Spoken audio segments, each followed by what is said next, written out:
Okay, dia macam ni guys. Untuk midfield Manchester United, ada banyak nama yang dikaitkan dengan Manchester United sekarang. Aku ambil 4 nama dululah. Sebenarnya ada dalam 6 atau 7 nama, tapi kita ambil 4 dulu.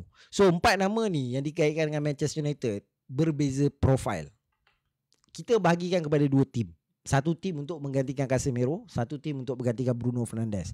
Yang boleh gantikan Casemiro bagi aku adalah Elliot Ederson dengan Carlos Baleba.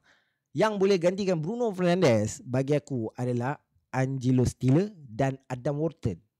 Buat masa sekarang, aku rasa United kena cari yang boleh main sebelah Bruno Fernandes. Sebab kalau kita tengoklah, ikutkan kontrak Casemiro, season ni adalah season terakhir Casemiro. Okay, so kalau kau tanya aku akan ambil siapa? Aku akan ambil Elliot Ederson. Dua-dua harga sama bro. Dua-dua harga sama.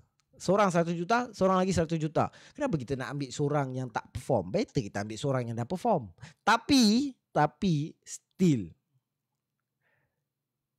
United kena do something lah. Sebab kita takkan dapat laluan mudah untuk dapatkan player-player ni. Sebab player-player ni pun diminati oleh banyak klub. So kita tengoklah macam mana.